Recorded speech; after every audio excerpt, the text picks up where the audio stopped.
Hello, this is the Special Ed Interviews, Module 3 for Special Education for Administrators. My name is Carl Joe Sechrist. The administrator that I asked is Kevin Steiner. He's an administrator at Heights High School. He's the SPED administrator, and he's a former special ed teacher. Our special ed teacher is Crystal Albrecht. She's a special ed teacher at the school that I work at in Wichita, Allison. And our paraeducator is Addie Folk. She's also a paraeducator at Allison, and she's also a former student at Allison. The fine procedures that each person listed is that we have the Fast Bridge test, which just is an assessment that's given 3 times a year. It gives us scores in both math and language arts, and it gives us, whether they're on grade level or below grade level, and it's a really good way to assess during the school year. It's also how we determine if a kid needs an intervention class, but it's also one thing that we can use as data with a special ed student. We can also use the state assessments. We can, if a teacher thinks that a student is struggling, we would take their input and then start what's called the guest process. And it's just a general education with the student and teacher, and so that is used to document strategies that would be implemented by the teacher, and sometimes the student doesn't even know that that's taking place.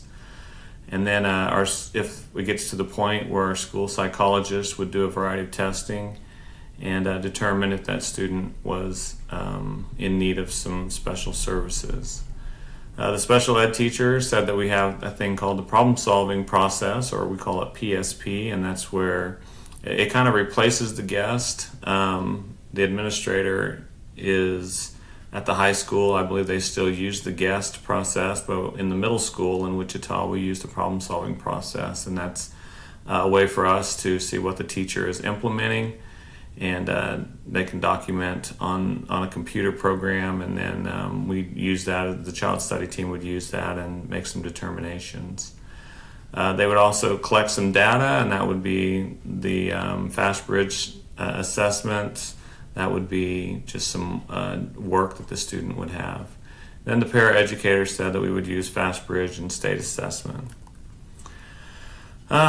Each person, when asked what they found most rewarding, was just seeing students close the achievement gap and no longer needed the supports. And we actually had that happen this week at Allison. We had a student that came to us, had some issues, and had an IEP, and has gotten to the point where he no longer needs those services. And so he was actually signed out of special ed by his guardian. And it was just really cool to see this student progress and do well throughout the 2 years that they've been at Allison. The special ed teacher just said, hey, it's really cool when the student gets it and that light bulb goes on. And the paraeducator said that they like to develop rapport with the students. And sometimes the SPED kid wants to talk, and because they're right there, they talk to her. So she thinks that's kind of cool to be that listening ear for the student. Strangely enough, Addie also said that she likes bonding together over IEPs. And I think that's just a kind of a cool way for her to feel like she's involved and to be a part of the process. And so I can understand where that answer would be coming from. What they found most challenging, the administrator said, was discipline, and just sometimes it's hard to be consistent and handle situations because sometimes a special ed student will not get as severe a consequence as a regular ed student. And sometimes the parents ask questions about that, and of course you can't always tell them everything, but he basically said that was the hardest thing, was just being consistent. The SPED teacher said that meeting the needs of the students and parents. Right now we have a student who thinks his parents think that he just needs to get A's and B's all the time, and if he's not getting A's and B's, then the IEP is the problem, and it needs to be reworked and redone. And it's like, hey, sometimes if the student just doesn't do the work, he has the supports. it's not the IEP. It's just the kid needs to kind of get it together. The special ed teacher also said that she hates paperwork, or that's kind of a challenge. And right now at Allison, we usually have 3 SPED teachers, but one of them left a year ago, and so we have a long-term sub in that position, and that long-term sub does not do any of the paperwork or IEP meetings. And so instead of spreading the workload among 3 teachers, it's only spread among 2, and so there's a lot of paperwork for the 2 teachers that we currently have. The teacher also said that it's difficult getting everybody on the same page, the para, the student, and the teacher, para, student, and the parent.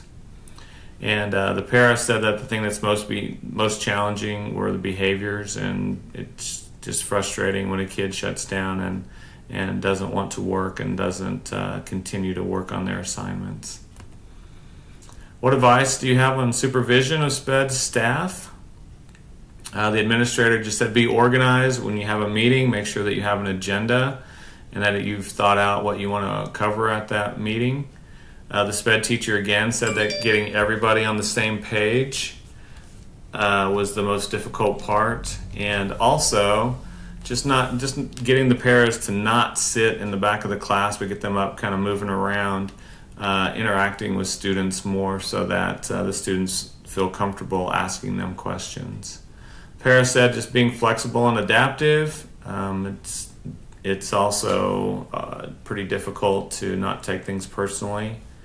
And sometimes you have to have a sense of humor and laugh about things, because some crazy things happen, like when a student's going down the hall smearing poop on the wall. Sometimes you just have to have a sense of humor about that, and just be thankful that you're not the one cleaning it up. How do you work effectively with parents? And it's not surprising here that all 3 said that communication was the key.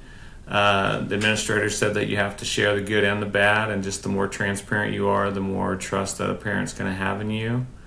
The SPED teacher said that the best way to communicate really was with the phone and emails, and sometimes you have to pull in outside people. In our district, we have a couple of district specialists that specialize in just special ed issues, and you have to call them in to get help at times. So the para then said, like I said, communication and just being honest.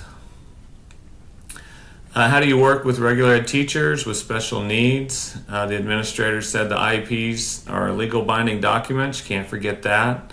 Following them is mandatory, and that knowing the responsibilities as the teacher and working with the school counselors to make sure that teachers who work well with students with IEPs have the CWC classes. And that's interesting because right now here in Wichita, we're actually setting up our master schedules for next year, and that's one of the things that I just worked on today with our principal and our special ed team leader. The special ed teacher said that team meeting for kids who are struggling and need support are very important, and that's the best way for her to work with teachers. The teachers in our building, they team. We have time for team each week, actually each day, for 3 days a week, and then professional development takes place the other 2 days.